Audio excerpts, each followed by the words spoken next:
Hi, this is Jonathan Tripodi. Welcome back to Freedom from Body Memory Insights Edition, Episode 6. In this episode, we're going to dive deeply into the energetic functions and nature of the human body. We're going to discuss the conductive properties of the tissues and fluids of the body, ultimately lending itself to an understanding, a greater understanding and appreciation of how our body is meant to transmit, circulate energy, not store it or suppress it for long periods of time.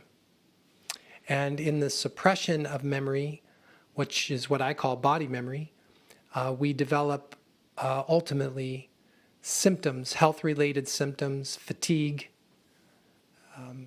even mental illnesses, anxiety, depression.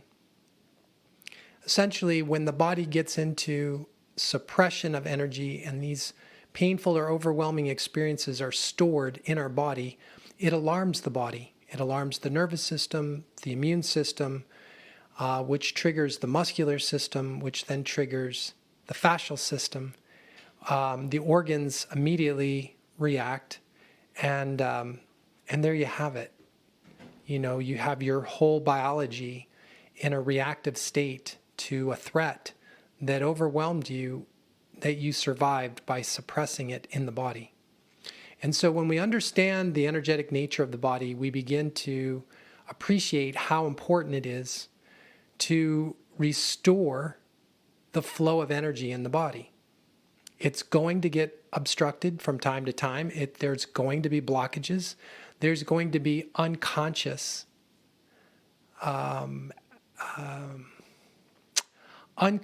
responses to your life experiences.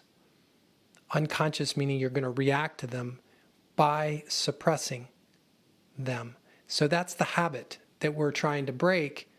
And in the process, how can we nurture not only that habit to break, which we talked about in the last 2 episodes, but how do we restore the biology of the body to be in more of a flow state? Okay, well, let's start with the fascial system, because that's the most fascinating system in the body, in my opinion, because it's the most pervasive system. There's more fascia in the body than any other tissue. Okay, and on the broader term is connective tissue. Fascia is a subcategory of connective tissue, and connective tissue is comprised of collagen and elastin, 2 essential proteins that define a tissue as connective tissue. Collagen gives strength, and elastin gives flexibility. And so this connective tissue system in our body surrounds and interconnects every cell of our body, and it brings these cells together to form larger structures. So muscle cells are brought together to form fibers, and fibers are brought together and held together by connective tissue to form ultimately a full muscle. Same can be said for nerves, same could be said for bone, same could be said for the circulatory vessels of the body, veins, arteries, lymphatic vessels, organs. The basic component of every structure in our body is the cell. And what brings those cells together to form these larger structures? What keeps them glued together? What gives them shape and form? Connective tissue. Okay, and then you have the myofascial system, which is, this web-like, 3-dimensional web-like tissue that just is distributed randomly, fractally throughout the body, interconnecting an organ to a bone, and a bone to a muscle, and a muscle to a nerve, and a nerve to a blood vessel. And so once these larger structures are formed, they're also united through the fascial system. That's why it's such an exciting system to talk about. And it's not talked about in mainstream education, not very much. Okay, and even in massage schools and in medical schools, it's not given a lot of attention. However, the International Fascial Conference has, I think, been in existence for, good 8-9 years. And this conference consists of scientists, biologists, biophysicists, body workers, healers, therapists from all over the world. And they're there to talk about fascia. They're there to talk about what fascia is capable of. And the science of fascia now is being studied. And what has been discovered so far is that collagen, the primary ingredient of connective tissue, is the most conductive substance on the planet. It has the capacity to conduct many forms of bioenergy, but also convert bioenergy, one form of bioenergy into another. So electricity can be converted to sound. Sound can be converted to light. Light can be converted to magnetic waves. Magnetic waves can be converted to heat. Collagen's that special. It has that superpower. Now consider that your body is collagen dense. It is just massively saturated with collagen. Even the cell membrane has made up of collagen. Inside the cell, there's organs, cellular organs. And each of those organs has part of its ingredients is collagen. Then imagine that the collagen network in your body is all interconnected, physically interconnected. Now you've got something to talk about, something to get excited about. Holy shit. A fully interconnected collagen network. From inside the cell to outside the cell to in between cells to in between organs and bones and nerves and blood vessels.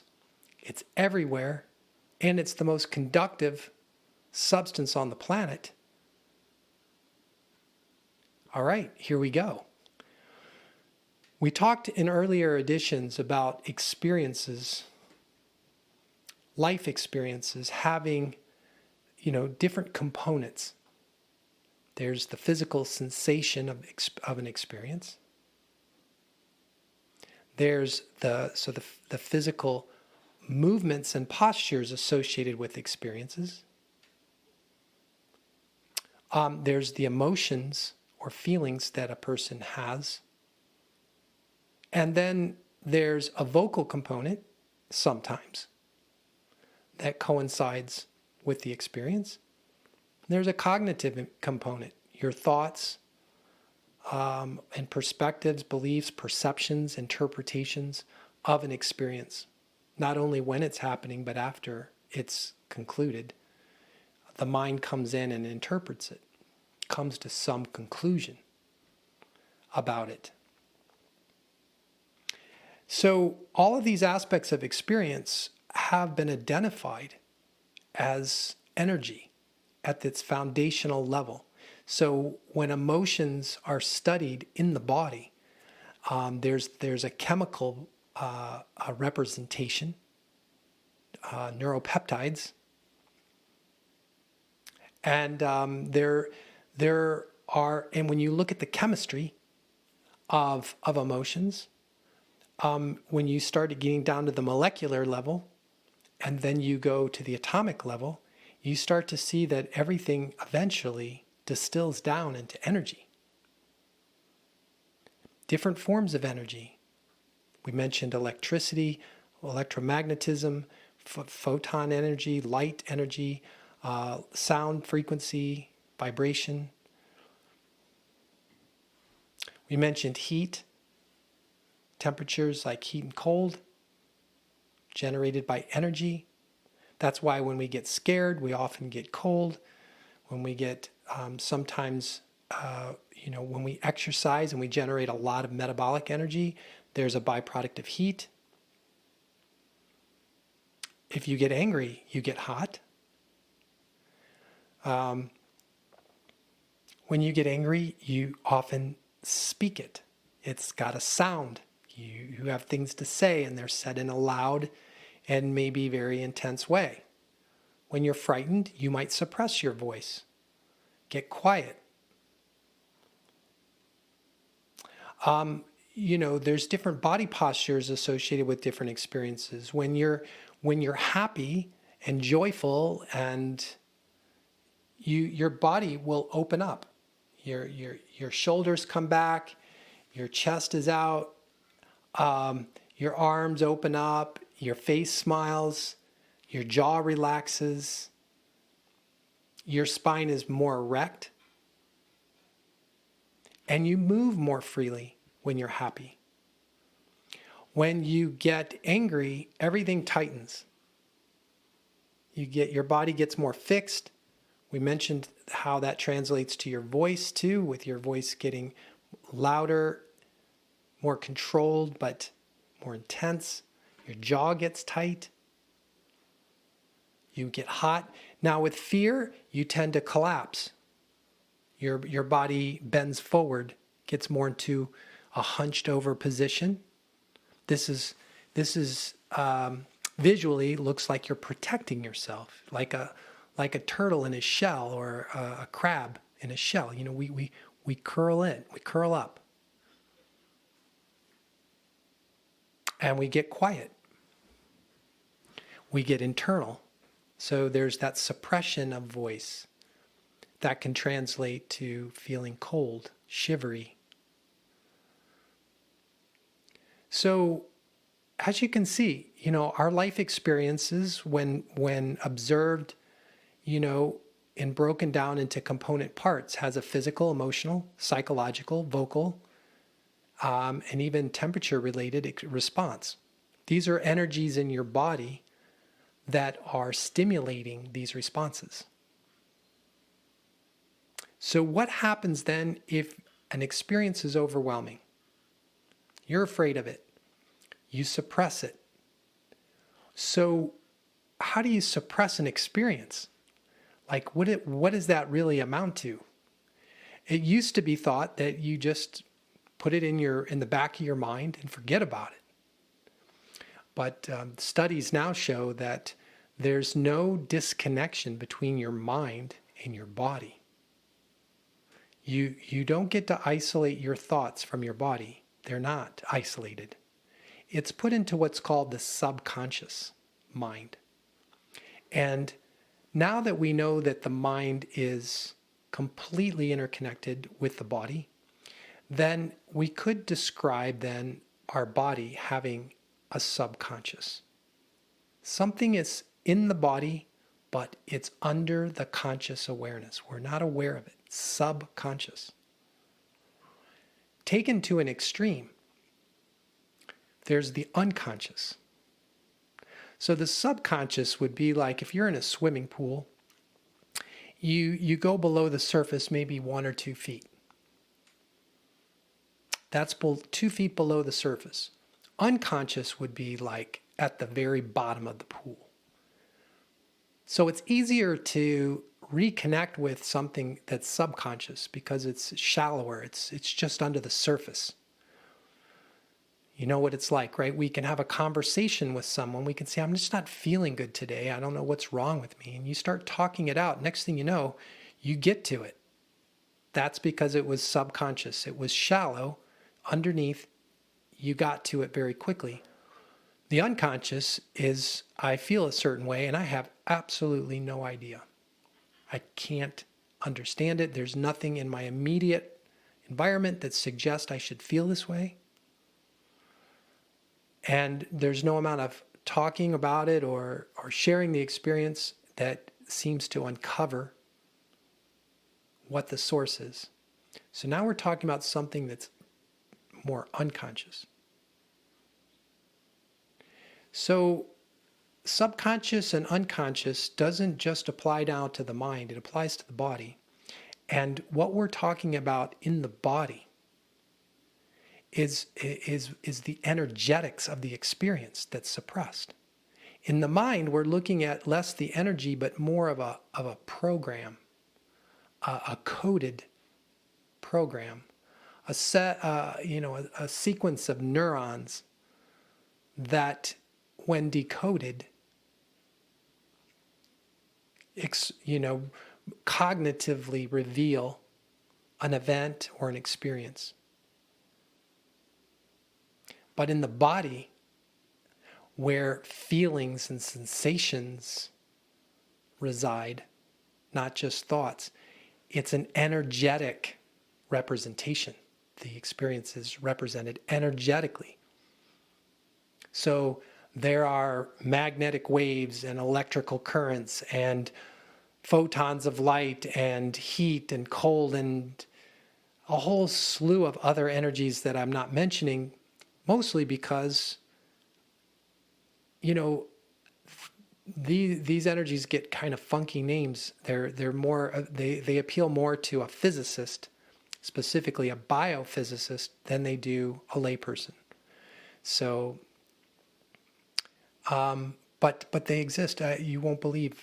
There's just a whole list. When you study biophysics, they start revealing to you, we've studied the body, we're measuring energies, and here's what we've come up with. And there's a long list of energies. And at that point, you start to really question now the old paradigm of the body that just looks at it as a physical structure. It's like, okay, we are a symphony of energy. And it's time to learn about it. It's time to appreciate this body from a much more expansive perspective than just muscles, bones, and tissues and fluids and organs. It's much more complex, it's much more sophisticated, it's much more powerful. See, the structures of your body have a finite space, but their energetic nature conducts energy that is all around. It's in your environment. It's from your past. This is what enables us to communicate with our environment, not just our immediate environment, like what's in front of you visually. But, when you talk about people who have heightened sensory awareness, like almost psychic abilities, they have the ability to become aware of information coming from great distances and other dimensions. Not that we aren't in communication with those other dimensions or great distances, but not all of us are aware of it. So, our reality is confined to what information we're accessing. Right? So that's what makes the internet and the news kind of overwhelming, because way back when we didn't have computers, our reality just kind of resided with what was in our backyard, And now we're kind of wired into the whole planet and the universe. What's going on in the universe? What's going on in other countries? What's going on in every human being's day? Like they're posting, the Instagram world of Instagram. Guess how I'm feeling today? I'm Joe Schmo from California, and I'm having lunch, and here's how I feel, and here's what I look like. We're wired into that. So it's an information, we're an information highway. Energies pass through us, inform us of our environment, of other dimensions. We get guidance, insights that come out of nowhere, from somewhere, but where? We don't know, but it's coming. We're an antenna. We have the capacity to receive this kind of information, these energies, and our body interprets it. It takes the energy, just like your telephone receives a signal and then converts it to sound. And next thing you know, we hear what somebody's saying. So this is so powerful. And this is why it's so important to begin to nurture this body of ours, specifically to restore, if needed, its capacity to conduct energy. Why? Because in the non-conductive state, we experience fatigue, a lack of vitality, pain, and dysfunction in our body. When energy can't flow through the body, we feel dead. It deadens us. What brings life to the body, what makes it feel alive, is that it's in communication with life itself. In a communal state of communication, an exchange of energy is happening all the time. And it revitalizes us, it renews us, it sends us on a little bit of a energetic roller coaster sometimes, but when we start hardening up in our body, tensing, hardening, this begins to obstruct our capacity to conduct, receive, conduct, and transmit energy. So now let's start talking about another system of the body, not just the fascial system, but let's talk about the meridian system in the body that's studied by, or has been studied extensively by the Chinese or Asian culture. And before we go into it, I'm going to take a pause and wrap this session up and invite you to come to episode 6 to dive more fully into the meridian system. And then moving forward, we're going to talk about the chakra system. And then after that, we're going to kind of put it all together and appreciate the multiple pathways, channels, portals, and organs that conduct energy, and go into a more deeper discussion that's more practical and strategic on how we can interact with these pathways, portals, and channels to restore the flow of energy through them for greater health, vitality, and potentially more awakening in consciousness, to come out of the subconscious, unconscious state and expand more into more and more consciousness, which then provides greater peace and awareness and understanding, and taken to the ultimate enlightenment. So the path to enlightenment, as it's described in a lot of texts, spiritual text, has everything to do with energy and making sure energy is circulating through the body and getting up to your brain, and specifically to specific organs in the brain like the pineal gland. That begins to awaken us in consciousness. Thanks for coming.